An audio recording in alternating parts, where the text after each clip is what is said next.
Durante 20 años, Selena Vargas había sido el cimiento invisible sobre el que se erigía el imperio de su marido. Para la élite de San Pedro Garza García, en Monterrey, ella era simplemente la señora de Vargas, una esposa elegante, discreta y recatada, la anfitriona perfecta en cenas de gala, un accesorio de buen gusto para el dinámico y carismático magnate de la construcción, Mateo Vargas. Lo que ese mundo superficial no veía, y lo que su propio esposo había convenientemente olvidado, era que Selena era la arquitecta secreta de su éxito. Mientras Mateo encantaba a los clientes en el campo de golf, era Selena quien, desde el silencio de su estudio en casa, analizaba los estados financieros, identificaba las oportunidades de inversión y diseñaba las estrategias de negocio que habían transformado su pequeña empresa familiar en la multimillonaria Construcciones Vargas. Ella era el cerebro, él era el rostro, y durante 2 décadas esa había sido una simbiosis que funcionaba. La dinámica había sido establecida desde el principio. Se conocieron en la universidad, él un ambicioso estudiante de ingeniería civil con grandes sueños y poco capital, ella una brillante estudiante de finanzas con una mente para los números que rayaba en lo profético. Ella creyó en él, invirtió la pequeña herencia de su abuela en su primera empresa, trabajó a su lado día y noche, gestionando las cuentas, negociando con los proveedores, asegurando los préstamos. Él era el motor, la fuerza bruta, ella era el timón, la inteligencia que guiaba el barco a través de las aguas turbulentas del mundo de la construcción. Y funcionó, vaya que funcionó. Pero a medida que el imperio crecía, la percepción de Mateo sobre la contribución de Selena comenzó a encogerse. Una peligrosa amnesia selectiva que redefinía la historia para adaptarla a su creciente ego. En los últimos años, la subestimación se había convertido en un desdén apenas disimulado. Mateo había comenzado a creerse su propia leyenda, la del hombre hecho a sí mismo que había construido un imperio con sus propias manos. Había olvidado convenientemente las noches en que Selena lo había rescatado de la bancarrota con una estrategia financiera audaz, o las veces que su análisis de mercado lo había salvado de inversiones desastrosas. Ahora se refería a ella en público como el ancla que me mantiene con los pies en la tierra, pero en privado la trataba como a una secretaria glorificada. Rechazaba sus consejos de negocios con una condescendencia paternalista. «No te preocupes por estas cosas, mi amor. Son complicadas», le decía, ignorando que era ella quien le había enseñado la complejidad del juego en primer lugar. La personificación de su desdén tenía nombre y apellido: Sofía Romero, una joven y ambiciosa diseñadora de interiores que habían contratado para su último y más lujoso proyecto de condominios. Sofía era todo lo que Selena ya no era: joven, aduladora y deslumbrada por el poder de Mateo. Lo miraba con una adoración que alimentaba su ego, riendo de todos sus chistes y colgando de cada una de sus palabras. Hacia Selena, sin embargo, su actitud era de una sutil pero cortante condescendencia. La llamaba señora, la trataba como a la dueña de la casa, no como a la dueña de la mitad de la empresa. La tensión entre las dos mujeres era una corriente eléctrica cada vez que estaban en la misma habitación, un triángulo de poder y traición que Selena sentía en sus huesos, pero que aún no se atrevía a nombrar. El descubrimiento, cuando llegó, no fue dramático, fue silencioso, digital y absolutamente devastador. Era una noche de martes. Mateo acababa de salir para una cena de negocios de última hora, una excusa que se había vuelto demasiado frecuente. En su prisa, había dejado su computadora portátil abierta en el escritorio de su estudio. Selena entró para apagar la luz, y entonces lo vio. Una notificación de correo electrónico apareció en la esquina de la pantalla. El remitente: Sofía Romero. El asunto: estrategia post-divorcio. El corazón de Selena se detuvo. Por un momento, no pudo respirar. Sabía que cruzar esa línea, leer ese correo, sería un acto del que no podría volver, pero también sabía que no podía no hacerlo. Con un clic que se sintió como el disparo de una pistola, abrió el correo. El contenido del correo electrónico no era una carta de amor. Era un plan de negocios frío y clínico. Mateo, cariño, comenzaba, adjunto la hoja de cálculo que discutimos. Creo que esta es la estrategia más limpia para minimizar tu exposición y asegurar nuestros activos antes de que se inicien los procedimientos formales. Revísala y llámame. Besos, S. La palabra activos la golpeó. No tus activos, nuestros activos. Debajo del texto había un archivo adjunto, una hoja de cálculo de Excel. Con una mano temblorosa, Selena hizo doble clic. El archivo se abrió, y la verdadera y monstruosa naturaleza de la traición se desplegó ante ella en una cuadrícula de celdas y números. Era una obra maestra de la depredación financiera. La hoja de cálculo, titulada Plan de Transición de Activos VNR, detallaba cada aspecto de su vida financiera conjunta. Había pestañas, activos matrimoniales ocultos, propiedades a liquidar, estrategia de transferencia offshore. Listaba cada cuenta bancaria, cada acción, cada propiedad, y al lado, una estrategia para ocultarla, devaluarla o transferirla a una sociedad fantasma en las Islas Caimán antes de que cualquier abogado de Midwest Divorcios pudiera encontrarla. Había un plan para declararla a ella como emocionalmente inestable, para disputar su competencia en la gestión de los bienes. Era un manual de instrucciones metódico y despiadado sobre cómo no solo divorciarse de ella, sino cómo aniquilarla financieramente. Mientras leía, Selena se dio cuenta de la escalofriante profundidad de la conspiración. Esto no era un plan improvisado por un esposo infiel. La sofisticación de las estrategias financieras, el conocimiento de los paraísos fiscales, la planificación a largo plazo. Esto llevaba meses, quizás años gestándose. Su esposo, el hombre con el que había compartido su cama y sus sueños durante 20 años, y su joven amante, no solo estaban teniendo una aventura, eran socios en un elaborado plan para robarle la mitad del imperio que ella había ayudado a construir desde la primera piedra. La habían estudiado, habían analizado sus finanzas y habían preparado su ejecución financiera con la misma precisión con la que ella diseñaba una estrategia de negocio. El shock inicial dio paso a una oleada de dolor tan profunda y tan abrumadora que la dejó sin aliento, un dolor físico que le oprimía el pecho. El matrimonio de 20 años, toda su vida adulta, se reveló como una mentira.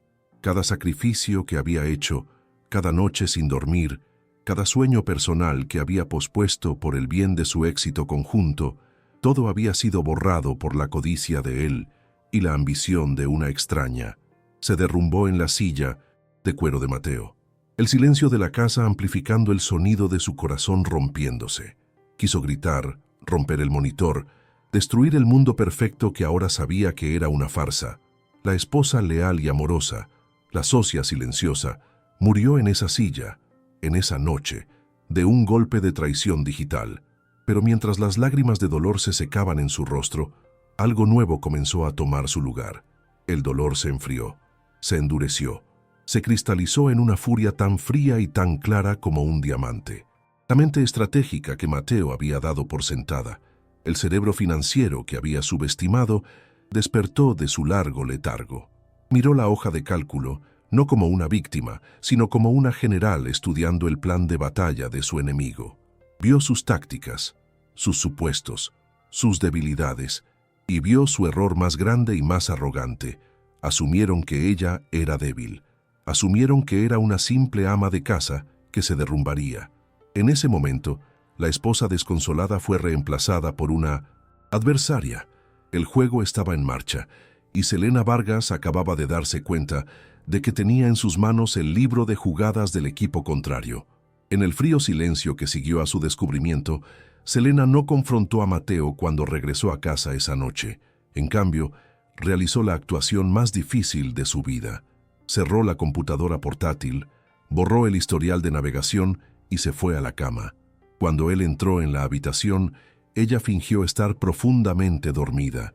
Su respiración era lenta y uniforme, un faro de calma en el océano de su furia interior. A la mañana siguiente, fue la esposa de siempre, un poco callada, un poco distante, algo que él atribuyó al cansancio o a un simple mal humor. Su decisión fue instantánea y absoluta. No iba a darle la satisfacción de una pelea emocional. ¿Te gustan contenidos como este? Suscríbete a Corazones Resilientes. No iba a ser la esposa histérica, iba a ser la estratega. Iba a dejar que él y su amante continuaran con su pequeño y sucio plan, creyéndose los más listos, mientras ella, desde las sombras de su supuesta ignorancia, preparaba su propia y mucho más devastadora partida de ajedrez. Sabía que la hoja de cálculo que había visto era su hoja de ruta, pero no era un arma. Necesitaba un arma. Necesitaba algo legal, algo innegable, algo que Mateo, en su creciente arrogancia, hubiera pasado por alto. Durante los siguientes días, mientras mantenía su fachada de normalidad, pasó las noches en el estudio de su casa, revisando 2 décadas de documentos legales y financieros. Buscaba en los archivos de la empresa, en los acuerdos de asociación, en las escrituras de las propiedades, buscando una laguna, un error, una palanca. Conocía cada transacción, cada cuenta, cada inversión, porque había sido ella quien las había estructurado. Estaba buscando en el laberinto que ella misma había ayudado a construir, buscando una llave que solo ella pudiera reconocer. Y entonces la encontró.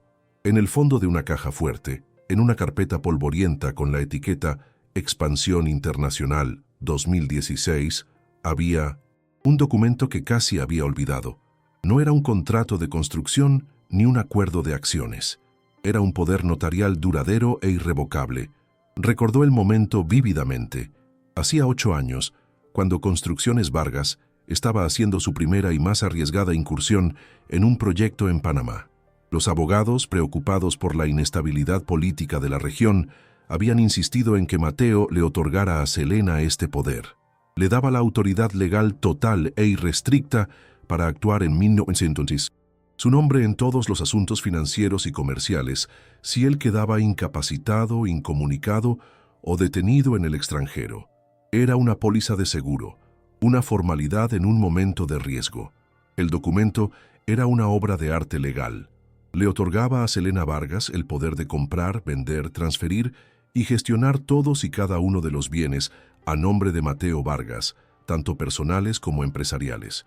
Podía firmar contratos en su nombre, liquidar acciones, reestructurar la propiedad de la empresa. El poder era absoluto, y lo más importante, nunca había sido revocado. En la euforia del éxito de ese proyecto en Panamá y en los años de arrogancia que siguieron, Mateo simplemente se olvidó de él. Lo descartó como un papeleo de una época pasada, pero Selena no. Sostuvo el documento en sus manos. El papel se sentía pesado con el peso del poder latente.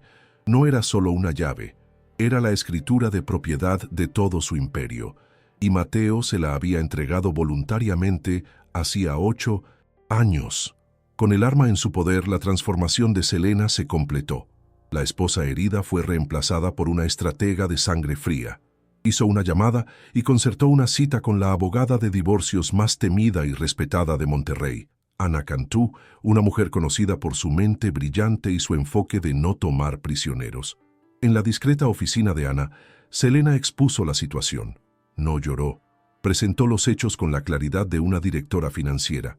El matrimonio de 20 años, su papel fundamental en la empresa, la aventura, la conspiración financiera revelada en la hoja de cálculo y, finalmente, el poder notarial olvidado.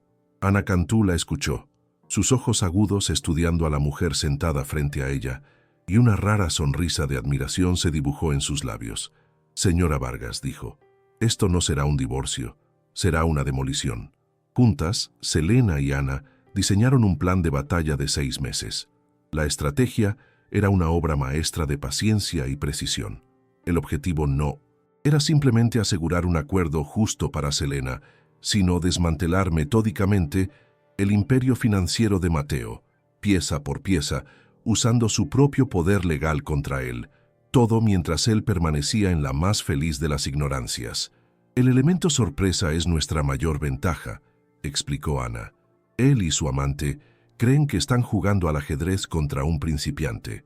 Tenemos que dejar que muevan todas sus piezas, que se expongan por completo, antes de que se den cuenta de que ya están en 1800 en jaque mate. El plan requería que Selena interpretara el papel más difícil de su vida durante medio año, y así comenzó la gran actuación de Selena. Un mes después de su descubrimiento, Mateo finalmente confesó su aventura con Sofía y le pidió el divorcio. Selena interpretó su papel a la perfección. Se derrumbó, lloró, le suplicó y luego se resignó, aceptando la derrota con una dignidad de corazón roto. «No tengo fuerzas para luchar contra ti, Mateo», le dijo. Su voz era un susurro de mujer vencida. Solo haz que sea rápido. Lo que sea que tus abogados digan, lo firmaré». Le dio exactamente lo que él esperaba. Una esposa sumisa, demasiado devastada por el dolor emocional para prestar atención a los detalles financieros. Fue su actuación más convincente, y Mateo se la creyó por completo.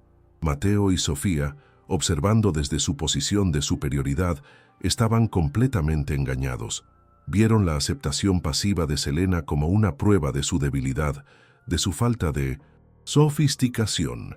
«La pobre Selena», le decía Sofía a Mateo por la noche, «nunca entendió realmente nuestro mundo. Es mejor así. Está acostumbrada a una vida sencilla». El narrador omnisciente los veía, en su arrogancia, proceder con su plan con una confianza descuidada. Continuaron moviendo dinero, creando sociedades fantasma, preparando los documentos del divorcio que la despojarían de todo, completamente inconscientes de que la mujer sencilla a la que despreciaban estaba, en ese mismo momento, firmando órdenes de venta de sus acciones más preciadas y reestructurando la propiedad de la empresa bajo sus propias narices. Mientras interpretaba el papel de la esposa de corazón roto durante el día, las noches de Selena se convirtieron en un torbellino de actividad secreta. En una pequeña oficina alquilada, bajo un nombre falso, ella y el equipo de Ana Cantú trabajaban hasta altas horas de la noche. Usando el poder notarial, Selena se movía por su imperio financiero como un fantasma. Hizo llamadas a banqueros en Suiza, a corredores de bolsa en Nueva York, a registradores corporativos en la Ciudad de México. Su voz era tranquila, autoritaria, la voz de la esposa de Mateo Vargas ejecutando sus órdenes. Vendió acciones, transfirió fondos, modificó escrituras. Era una operación silenciosa, metódica y completamente legal. Estaba podando el árbol de la fortuna de Mateo, rama por rama, mientras él solo veía las hojas caer, atribuyéndolo a las fluctuaciones del mercado. Los 6 meses llegaron a su fin. La fecha de la audiencia de divorcio en el Tribunal de Familia fue fijada. Mateo y Sofía estaban eufóricos, listos para su victoria final, ansiosos por deshacerse de la presencia llorosa y deprimida de Selena. Ella, por su parte, se sentía extrañamente en calma. El plan estaba en marcha. Cada pieza estaba en su lugar.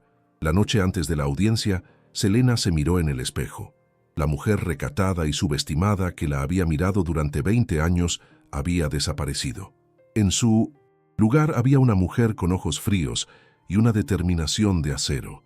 Se había despojado de su piel de esposa para revelar la reina guerrera que siempre había estado debajo. El jaque mate estaba a solo unas horas de distancia. El primer objetivo en el metódico desmantelamiento de Selena fue la cartera de acciones conjunta, el volátil y agresivo motor de la riqueza de Mateo. Él, un eterno optimista y jugador de alto riesgo, había invertido masivamente en acciones tecnológicas especulativas, obteniendo ganancias astronómicas, pero exponiéndolos a un riesgo igualmente masivo. Selena, con su enfoque conservador, siempre había abogado por la diversificación, un consejo que él siempre había ignorado con una sonrisa condescendiente. Su primer acto, utilizando el poder notarial, fue autorizar la venta inmediata de cada una de esas acciones de alto riesgo. Llamó a su corredor de bolsa y con una voz tranquila que desmentía la magnitud de la operación, dio la orden de liquidar toda la cartera. Sucedió que su decisión, basada en la prudencia, coincidió con la víspera de una inesperada corrección del mercado. Un acto de sincronización tan perfecto que parecía guiado por la mano de la propia Némesis. Pero vender las acciones era solo la mitad de la jugada. El capital resultante, Una suma de 8 cifras que ahora se encontraba en su cuenta de corretaje conjunta era vulnerable. El siguiente paso fue asegurarlo. Trabajando con Ana Cantú, Selena estableció un fideicomiso irrevocable, una fortaleza financiera impenetrable. Y luego, utilizando de nuevo el poder notarial para firmar en nombre de Mateo, autorizó la transferencia del total del capital de la cuenta de corretaje a este nuevo fideicomiso. El único fideicomisario y beneficiario de esta nueva entidad era una sola persona, Selena Vargas. En una sola y audaz transacción, había cortado quirúrgicamente el acceso de Mateo a su riqueza líquida, construyendo un cortafuegos financiero a su alrededor, mientras él seguía planeando cómo robarle las migajas. El siguiente objetivo en su lista era el corazón del imperio, Construcciones Vargas. La empresa, aunque privada, tenía una estructura de acciones que Selena conocía íntimamente porque ella la había diseñado. Mateo poseía el 50% de las acciones con derecho a voto. Selena poseía el 45%, un regalo que él le había hecho años atrás, creyendo que era un gesto de generosidad en lugar de una potencial vulnerabilidad. Y un silencioso 5% estaba en manos de un antiguo socio que se había retirado hacía mucho tiempo. El equilibrio de poder era delicado, y Mateo, con su 50%, creía que su control era absoluto. No se dio cuenta de que el control no siempre reside en la mayoría, sino en quien entiende las reglas del juego. La maniobra que idearon Selena y Ana fue de una elegancia legal letal. Como miembro de la Junta, Selena convocó una reunión de emergencia, una a la que Mateo no asistió, enviando a su abogado en su lugar. En esa reunión, propuso una nueva emisión de acciones de la tesorería de la empresa, una medida justificada para recaudar capital para una nueva expansión. La moción fue aprobada. A los accionistas existentes se les dio el derecho de tanteo para comprar las nuevas acciones y mantener su porcentaje de propiedad. Y aquí vino el golpe maestro. Usando el poder notarial, Selena redactó y firmó una carta en nombre de Mateo, en la que él declinaba cortésmente su derecho a comprar las nuevas acciones, citando una necesidad personal de preservar la liquidez antes de su divorcio. Mientras que el ficticio Mateo declinaba, la verdadera Selena aceptaba. Con una pequeña fracción del dinero que ahora controlaba en su fideicomiso, compró la totalidad de la nueva emisión de acciones. La transacción fue instantánea y devastadora para el poder de Mateo. Su participación del 50% se diluyó a una insignificante minoría del 5%. El 5% del socio silencioso se redujo a casi nada. Y Selena Vargas, la esposa recatada y subestimada, emergió de la transacción con el 95% de las acciones con derecho a voto de Construcciones Vargas. Legalmente, silenciosamente y sin que él se diera cuenta, acababa de arrebatarle el control total de la empresa que llevaba su nombre.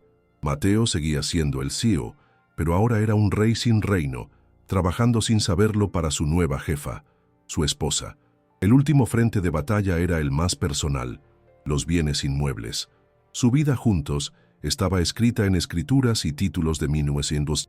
Propiedad, el penthouse en San Pedro, donde ahora vivía su amante, la casa de playa en Cancún, donde habían pasado sus aniversarios, un pequeño viñedo en el Valle de Guadalupe que había sido el sueño personal de Mateo.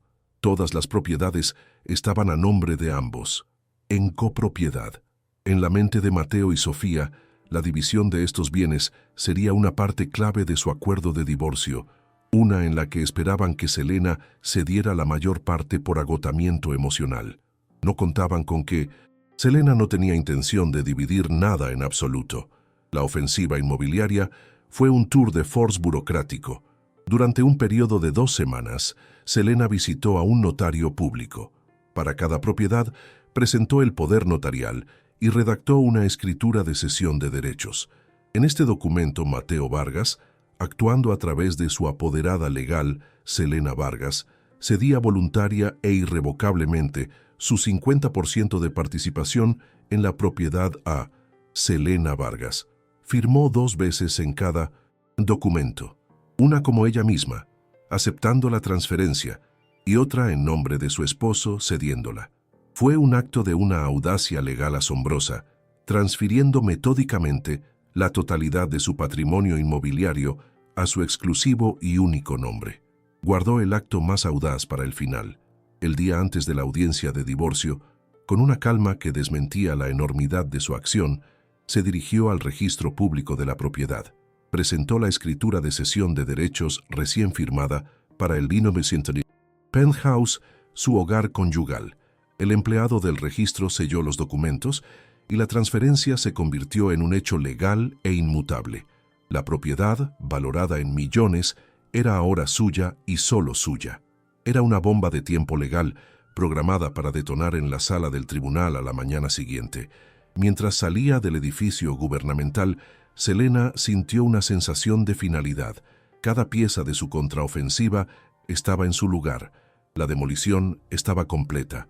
Y durante estos 6 meses de guerra financiera encubierta, su actuación como la esposa de corazón roto fue impecable. Vendió su propio y querido convertible, confiándole a un amigo preocupado, que sabía que era amigo de Mateo, que necesitaba el dinero para los abogados. Se mudó de la suite de un hotel de lujo a un pequeño y modesto apartamento de alquiler, quejándose de lo caro que era todo. Lloró por teléfono con su suegra, sabiendo que cada palabra sería reportada. Creó una narrativa tan convincente de una mujer derrotada y al borde de la ruina financiera que Mateo y Sofía se volvieron descuidados en su arrogancia, convencidos de que estaban a punto de aplastar a un oponente ya vencido. Nunca se les ocurrió que el cordero que estaban llevando al matadero era en realidad un lobo disfrazado. La mañana de la audiencia llegó. Selena se despertó en su pequeño apartamento de alquiler. No había nervios, solo una calma helada. Durante 6 meses había vivido una doble vida, llorando en público y conspirando en privado. Hoy las dos Selenas se fusionarían.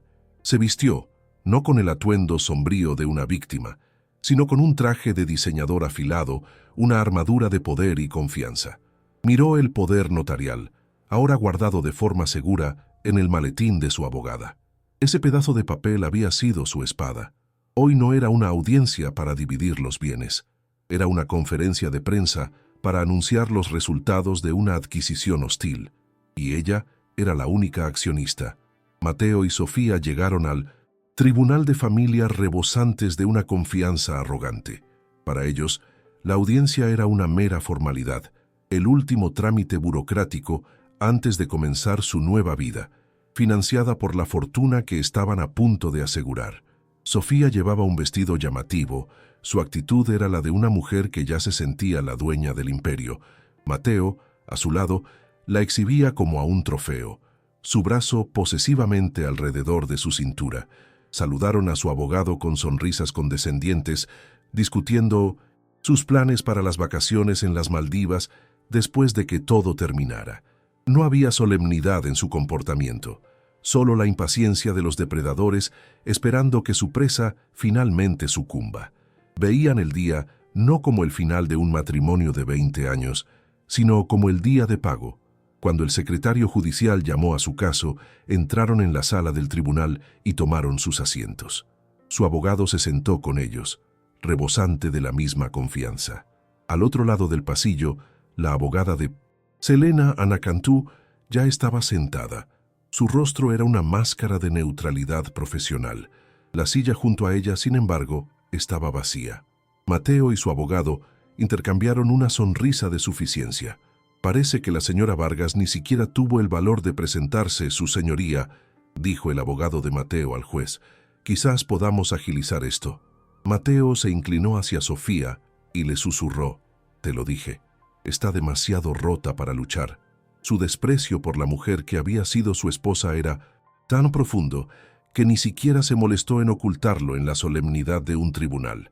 Aprovechando el retraso mientras el juez revisaba los expedientes, Mateo y Sofía decidieron ofrecer un pequeño espectáculo de su victoria, en un acto de una falta de respeto tan descarada que dejó atónitos a los pocos presentes en la sala. Se inclinaron el uno hacia el otro y se dieron un beso largo y apasionado. Fue un gesto performativo, un acto de dominación diseñado para humillar a la ausente Selena, para marcar su territorio y celebrar su triunfo antes de que fuera oficial. Era la culminación de su arrogancia, la creencia de que ya habían ganado, de que su adversaria era tan insignificante que su ausencia solo merecía ser ridiculizada. No se dieron cuenta de que su beso no era una celebración, sino el último baile ignorante en la cubierta de un barco que ya se estaba hundiendo. Justo cuando sus labios se separaron, las pesadas puertas de roble de la sala del tribunal se abrieron con un chasquido autoritario, y Selena Vargas entró. La transformación fue tan absoluta, tan dramática, que por un momento nadie en la sala la reconoció. La mujer recatada de suéteres de cachemira había desaparecido. En su lugar había una figura de poder. Llevaba un traje sastre de color rojo sangre, cortado con una precisión afilada. Su cabello, antes recogido en un moño práctico, ahora estaba cortado en un bob elegante y moderno que enmarcaba un rostro con un maquillaje impecable y una expresión de acero frío. Caminó por el pasillo, no con la vacilación de una víctima, sino con la zancada segura de un aseo a punto de presidir una adquisición hostil. El silencio en la sala era total. Mateo y Sofía la miraron, boquiabiertos, como si hubieran visto a un fantasma. Selena tomó asiento junto a su abogada sin dedicarle una sola mirada a su esposo. El juez, un hombre mayor con una expresión severa, carraspeó. «Señora Vargas, me alegro de que haya podido acompañarnos. Hubo un asunto de última hora que requirió mi atención, su señoría», respondió Selena. Su voz era tranquila y clara. «Pero ya está resuelto». El juez asintió y se dirigió al abogado de Mateo. «Proceda, señor». El abogado, un poco desconcertado por la nueva presencia de Selena, se levantó y presentó con confianza su propuesta de acuerdo. Detalló una división de bienes que era insultantemente unilateral, dejando a Selena con una pequeña pensión y la casa de su infancia, mientras que Mateo conservaría la empresa, las propiedades y la cartera de inversiones. Cuando terminó, se sentó con una sonrisa de suficiencia. El juez miró a Ana Cantú. «Señora Cantú, ¿respuesta?» Ana se puso de pie, una delgada sonrisa jugando en sus labios. «Su señoría, mi clienta objeta la propuesta de división de la propiedad conyugal». Hizo una pausa dramática. «La objeta por una simple razón. Ya no existe ninguna propiedad conyugal que dividir». Se acercó al estrado y presentó un documento al secretario. «Esta es una copia certificada de la nueva escritura de la residencia principal de los Vargas en San Pedro. Como puede ver, fue transferida a la propiedad única y exclusiva de mi clienta, la señora Vargas, ayer por la mañana, y la cesión de derechos fue debidamente firmada por el propio señor Vargas». Mateo se puso de pie de un salto, su rostro enrojeciendo de furia. «Eso es imposible. Es una falsificación. Yo nunca firmé nada», gritó, su voz resonando en la sala. Su abogado tomó la escritura. Sus ojos se abrieron de par en par al ver la firma de su cliente perfectamente imitada. Estaba completamente desconcertado. «¡Orden!», gritó el juez, golpeando su mazo. «Señor Vargas, contrólese, o lo haré sacar de mi tribunal». Mateo se sentó de nuevo, temblando de rabia, mirando a Selena, quien lo observaba con una calma gélida, sin parpadear. La primera bomba había caído, y la confusión en el campo enemigo era total. Ana Cantú no había terminado. «El señor Vargas tiene razón, su señoría. Él no firmó físicamente esa escritura ayer». Se dirigió a su maletín y sacó otro documento, este más antiguo con un sello notarial prominente. «Mi clienta la firmó en su nombre». Colocó el poder notarial duradero sobre la mesa del abogado contrario. Este poder, firmado por el señor Vargas hace 8 años y crucialmente nunca revocado, le otorga a mi clienta la autoridad legal total e irrestricta sobre todos sus bienes y activos. La transferencia de la casa fue perfectamente legal. Luego se dirigió al juez.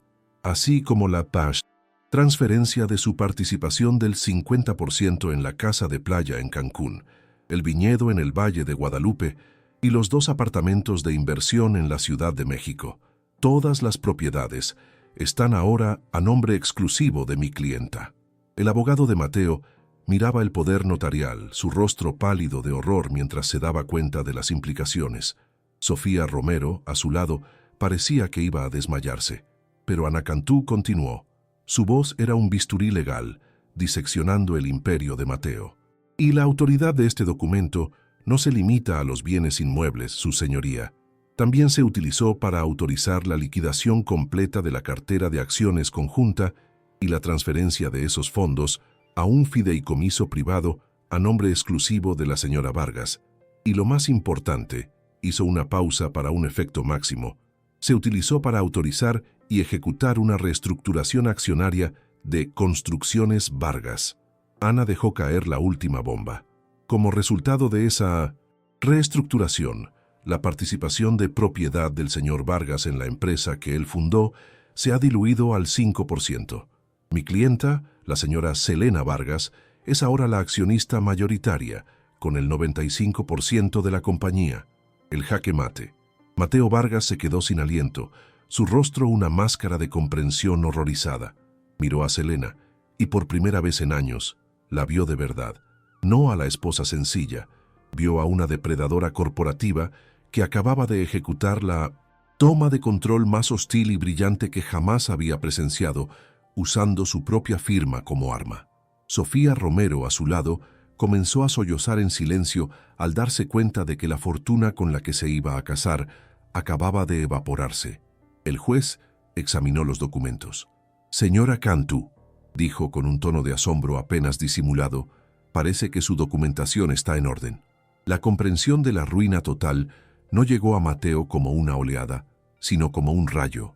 En un instante, su cerebro procesó la cascada de pérdidas, la cartera de acciones, la empresa, las propiedades, todo, el imperio que definía su identidad, el poder que daba forma a su mundo, se había evaporado, y la arquitecta de esta aniquilación era la mujer que él había descartado como un mueble. La humillación fue tan absoluta, tan existencial, que su mente se quebró. La fachada de hombre de negocios sofisticado se desintegró, revelando al niño matón y furioso que siempre había estado debajo. Con un rugido animal de 1900, pura rabia, se abalanzó sobre la mesa, derribando jarras de agua y papeles. Su único y primitivo instinto era llegar a Selena. «¡Bruja! ¡Ladrona!», gritaba, su rostro congestionado. «Me lo robaste todo. Te mataré». Antes de que pudiera dar 2 pasos, 2 alguaciles del tribunal, hombres corpulentos y acostumbrados a los arrebatos de los litigantes, se movieron con una eficiencia brutal. Lo interceptaron, uno por el torso y otro por las piernas, y lo derribaron al suelo con un golpe sordo. Mateo, completamente consumido por la furia, luchó violentamente, gritando obscenidades y amenazas. El juez, con el rostro impávido por la indignación, golpeó su mazo con una fuerza que resonó en toda la sala. «¡Orden! ¡Orden! ¡Desacato a la corte!», rugió. «Alguaciles, saquen a este hombre de mi tribunal y pónganlo bajo custodia por agresión y desacato». Mientras lo arrastraban fuera, pataleando y gritando, la última imagen que vio fue la de Selena observándolo, no con miedo, sino con la fría y distante curiosidad de un entomólogo examinando a un insecto. Con Mateo fuera, un silencio atónito se apoderó de la sala. Sofía Romero estaba sentada en su silla, sollozando histéricamente. Su mundo de ensueño se había convertido en una pesadilla de la que no podía despertar. El juez, sin perder el ritmo, se dirigió a los abogados. En vista de las pruebas presentadas y del arrebato del señor Vargas, que habla por sí mismo sobre su carácter, este tribunal concede el divorcio en los términos solicitados por la parte demandante. Miró a Ana Cantú. Dado que parece que no quedan bienes conyugales que dividir, y en compensación por la angustia emocional infligida, también concedo a la señora Vargas la totalidad de los bienes personales restantes. Con otro golpe de su mazo, 20 años de matrimonio y un imperio multimillonario fueron disueltos. Se había acabado. Mientras Selena y Ana salían al pasillo de mármol del juzgado, una Sofía llorosa las interceptó. Agarró el brazo de Selena, sus uñas bien cuidadas clavándose ligeramente en la tela de su traje. «Por favor, Selena, tienes que creerme», sollozó. «Yo no sabía nada de esto, del poder notarial, de las acciones. Yo lo amaba. Era una actuación desesperada, un último intento de salvarse del naufragio». Selena la miró y por primera vez Vio más allá de la joven arrogante. Vio a una mujer débil y codiciosa que se había aliado con el tiburón equivocado y ahora estaba siendo arrastrada por la corriente. No sintió ira ni siquiera compasión. Sintió una lástima fría y distante. Selena retiró suavemente su brazo. «No me interesa si lo amabas, Sofía», dijo. Su voz era tranquila, pero cortante como el hielo. «Pero sí me interesa la contabilidad». Hizo una seña a Ana, quien dio un paso adelante. «Como sabes», continuó Selena, «ahora soy la accionista mayoritaria, con el 95% de Construcciones Vargas, y mi primera orden como nueva dueña será instruir una auditoría forense completa de todos los gastos de la compañía de los últimos 2 años, con un enfoque muy particular en el presupuesto de diseño de interiores del proyecto Altos de la Sierra». Miró directamente a los ojos aterrorizados de Sofía. «Espero que todas tus facturas y recibos estén perfectamente en orden, querida.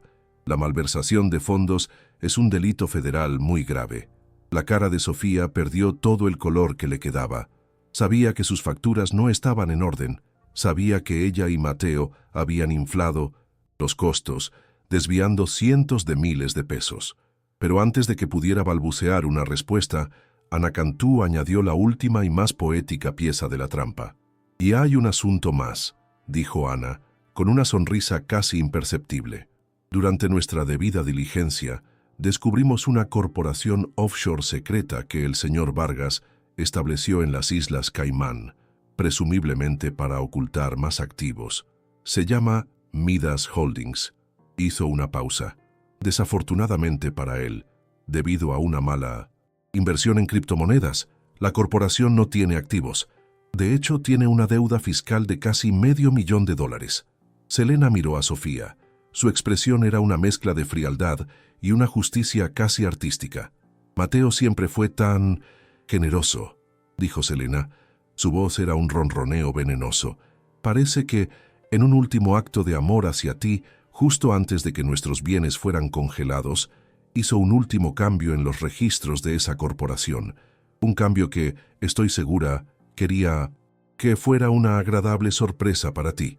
Ana Cantú le entregó a Sofía una copia de un documento.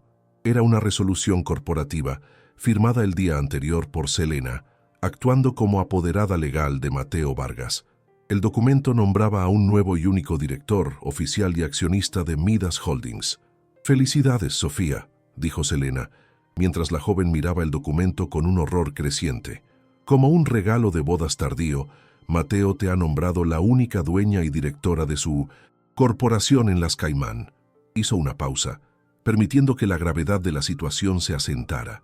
«La deuda de casi $500,000 con el fisco internacional es ahora enteramente tu responsabilidad. Mi ex esposo te ha dejado un legado, después de todo. Buena suerte con eso». Con esas últimas palabras, Selena y Ana se dieron la vuelta y se alejaron, dejando a Sofía Romero en medio del pasillo del juzgado, sosteniendo el papel que la encadenaba a una deuda masiva, su futuro tan en ruinas como el del hombre con el que había conspirado. Selena y Ana salieron del juzgado y se encontraron con el brillante sol de Monterrey. Una multitud de reporteros, que se habían enterado del dramático arresto de Mateo, se abalanzó sobre ellas, gritando preguntas, sus cámaras parpadeando como un enjambre de luciérnagas. Selena no dijo una palabra. Con una calma y una gracia que contrastaban con el caos que la rodeaba, simplemente se puso un par de gafas de sol oscuras, un escudo de anonimato, en medio de su nueva fama. Caminó a través de la multitud, se metió en el asiento trasero de su coche que la esperaba y cerró la puerta, silenciando el ruido del mundo. Mientras el coche se alejaba, dejando atrás el circo de su antigua vida, exhaló por primera vez en 6 meses. Estaba libre. No regresó a la casa de San Pedro. Le había dado las llaves a Ana con una sola instrucción: véndela, dona las ganancias. En cambio, el coche la llevó al sur, hacia la costa. Horas después, llegó a una pequeña y moderna casa de cristal y madera que había comprado en secreto semanas antes, un santuario minimalista con vistas al Golfo de México. No había recuerdos allí, no había fantasmas.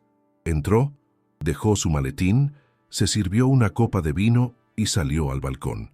Se quedó allí de pie, sintiendo la brisa salada en su rostro, mirando la vasta e infinita extensión del mar. El capítulo de 20 años de Selena Vargas, la esposa de Mateo, había terminado, y el primer capítulo del libro de Selena, Secas, estaba a punto de comenzar. 6 meses después, el sistema legal, con su lenta pero inexorable maquinaria, procesó los restos del naufragio de Mateo y Sofía. El asalto y el desacato a la corte añadieron tiempo a la sentencia que Mateo ya enfrentaba por los múltiples cargos de fraude que la auditoría de Selena había descubierto. Fue sentenciado a una larga condena en una prisión federal, un final ignominioso para un hombre que una vez se consideró un rey de la industria. Sofía Romero, enfrentando la masiva deuda internacional y una investigación por malversación de fondos, hizo lo que mejor sabía hacer. Desapareció. Se convirtió en un fantasma, una fugitiva de los acreedores y de la justicia, su sueño de una vida de lujo convertido en una pesadilla de evasión constante. La justicia, en su forma burocrática y financiera, había ratificado la victoria de Selena. Fiel a su palabra, la primera orden de negocios de Selena como dueña de Construcciones Vargas fue venderla. No tenía ningún deseo de dirigir la empresa que ahora estaba tan manchada por la traición de Mateo. Era un recordatorio constante de su vida pasada. Con la ayuda de un equipo de banqueros de inversión, orquestó la venta de la compañía a un conglomerado más grande. La transacción fue inmensamente rentable, consolidando su estatus como una de las mujeres más ricas del país. Fue su último acto como estratega corporativa, un movimiento final y limpio para liquidar el pasado. Mientras firmaba los papeles de 1900 en la venta, sintió una profunda sensación de cierre, como si estuviera firmando el capítulo final del libro de su matrimonio. También vendió el penthouse, ese monumento de cristal y acero a una felicidad falsa. Se negó a volver a poner un pie en él, dejando que los agentes inmobiliarios se encargaran de todo. Lo vendió, junto con todo su contenido ostentoso, a un comprador extranjero. Con los ingresos de la venta de la empresa y de la casa, su fortuna era ahora completamente líquida, completamente suya y completamente libre de cualquier conexión con Mateo Vargas. Había purgado su vida de cada activo, de cada objeto que la ataba a su pasado. Era una mujer sin ataduras, con una fortuna formidable y un futuro que era un lienzo en blanco. Por primera vez en 20 años, la pregunta no era qué necesitaba la empresa o qué quería Mateo, sino qué quería ella. Para encontrar la respuesta, Selena se fue, no a los destinos de lujo que solía frecuentar con Mateo, sino a lugares donde podía ser anónima, donde podía reconectar consigo misma. Pasó meses viajando sola, exploró las ruinas de antiguas civilizaciones en el sudeste asiático, caminó por las tranquilas calles de Kioto, se sentó en pequeños cafés en Oaxaca, simplemente observando el mundo pasar. No fue una huida, sino una peregrinación, un viaje hacia adentro para redescubrir a la mujer que había sido antes de convertirse en la señora de Vargas. En la soledad y el silencio, comenzó a sanar, a perdonarse a sí misma por su ceguera y a darse cuenta de que la traición de Mateo no era un reflejo de su valor, sino de la falta de él en su propio carácter. Durante sus viajes, conoció a otras mujeres, mujeres en los mercados, en los hostales, en los grupos de voluntariado, y escuchó sus historias, historias de maridos que las habían abandonado, de socios que las habían estafado, de sistemas legales que las habían defraudado. Se dio cuenta de que su historia, aunque espectacular en sus detalles, no era única en su esencia. Era la historia de innumerables mujeres que habían sido subestimadas, engañadas y despojadas de su poder. Y se dio cuenta de que ella había tenido una ventaja que la mayoría no tenía, un conocimiento financiero profundo y un arma legal olvidada. La mayoría de las mujeres en su situación no tenían ninguna de las dos cosas, y una nueva idea, un nuevo propósito, comenzó a formarse en su mente. Regresó a México, no a Monterrey, sino a la Ciudad de México, con una nueva misión. Usó una porción significativa de su fortuna para establecer la Fundación Fénix. El nombre era deliberado. Su propósito era específico y personal: proporcionar ayuda legal pro bono y asesoramiento financiero a mujeres que escapaban de matrimonios financiera y emocionalmente abusivos. No sería una organización benéfica pasiva, sería un ejército. Contrató a las mejores abogadas de divorcio, como Ana Cantú, y a las más brillantes asesoras financieras.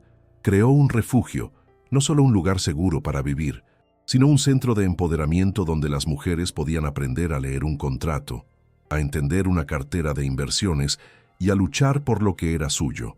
La nueva Selena, la que dirigía la Fundación Fénix, era una fusión de todas sus versiones anteriores. Tenía la elegancia de la socialité que había sido, pero ahora la usaba para presidir galas benéficas con un propósito real. Tenía la agudeza financiera de la estratega que había construido Construcciones Vargas, pero ahora la usaba para diseñar planes de vida para mujeres vulnerables. Y tenía la fuerza fría de la guerrera que había desmantelado el imperio de su marido, pero ahora la usaba para luchar en los tribunales por otras. Su imagen pública se transformó de la de una esposa despreciada a la de una filántropa formidable, una de las defensoras más respetadas de los derechos de las mujeres en el país. La vemos un año después, en las oficinas de su fundación. No está en una sala de juntas, sino en una pequeña sala de consulta.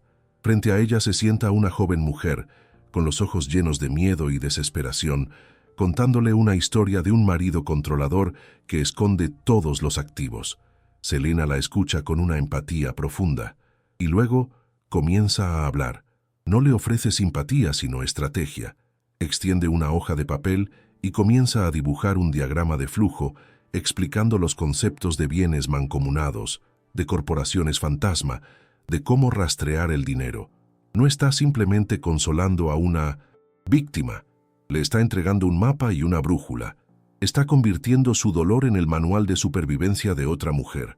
Las noticias de sus antiguos atormentadores llegaban a ella de vez en cuando, como ecos distantes de otro mundo.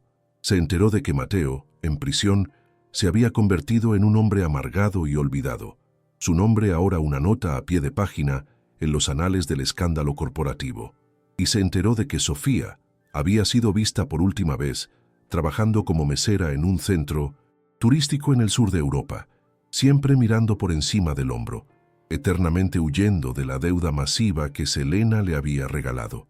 Sus destinos eran la consecuencia directa de sus elecciones, un recordatorio de que la codicia, a largo plazo, es una estrategia de inversión terrible. La historia de Selena termina, pero su nueva vida apenas comienza. Está de pie en el balcón de su casa junto al mar, mirando la puesta de sol. La casa ya no está silenciosa.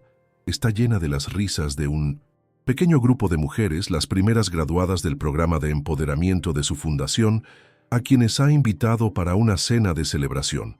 Redescubrió quién era, no como la esposa de Mateo, sino simplemente como Selena, una mujer independiente, fuerte y con un propósito, y se dio cuenta de que la traición de su esposo, el acto que se suponía que la destruiría, en realidad había sido su liberación. La había obligado a demoler una vida construida sobre cimientos falsos, dándole la oportunidad de construir una nueva, una mucho más fuerte y hermosa, en sus propios términos. El arma central de su venganza, el poder notarial olvidado, se convirtió en la piedra angular del plan de estudios de su fundación. El primer taller que cada nueva mujer tomaba se titulaba «Conozca sus documentos», el poder oculto en la letra pequeña. Selena misma impartía el taller. Usando una copia anónima de su propio poder notarial como estudio de caso, les enseñaba a las mujeres a leer cada línea de los documentos legales que sus esposos les pedían firmar, a entender las implicaciones de la copropiedad, de los fideicomisos y de las corporaciones. El instrumento de su guerra personal se había transformado en una herramienta de empoderamiento colectivo. Estaba armando a otras mujeres con el mismo conocimiento que la había salvado, asegurándose de que la negligencia de un hombre nunca más pudiera ser el arma para la ruina de una mujer. La feroz abogada que la había guiado a través de la tormenta, Ana Cantú, se convirtió en su más cercana confidente y en la presidenta del Consejo de Administración de la Fundación Fénix. Su antigua relación cliente-abogada se transformó en una amistad forjada en el fuego de una batalla compartida. Juntas, eran una fuerza formidable, una combinación de la visión estratégica de Selena y la brillantez legal de Ana. Se convirtieron en las pesadillas de los esposos abusivos y los abogados corruptos de todo el país. La soledad que una vez había definido la vida de Selena fue reemplazada por una hermandad, una asociación con mujeres fuertes y leales que, como ella, estaban dedicadas a luchar por la justicia, una batalla a la vez.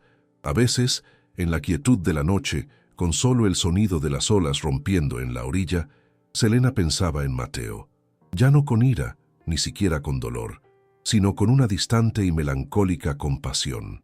Se dio cuenta de que el hombre que había amado había muerto mucho antes de su traición, víctima de su propia y corrosiva ambición. No se arrepentía de su venganza, pues la veía como un acto necesario de justicia y autoconservación, pero entendió que su verdadero triunfo no fue la destrucción de él, sino su propia reconstrucción. Se dio cuenta de que estaba feliz, genuinamente en paz, sola. No necesitaba a un hombre para validar su existencia. Su vida era plena, rica en propósito, amistad y la profunda satisfacción de su trabajo. La historia de Selena termina en el balcón de su casa junto al mar. Al amanecer, sostiene una taza de café, observando cómo el sol pinta el horizonte de tonos naranjas y púrpuras. Sobre la mesa a su lado hay un expediente de un nuevo caso para la fundación, la historia de otra mujer esperando su segunda oportunidad.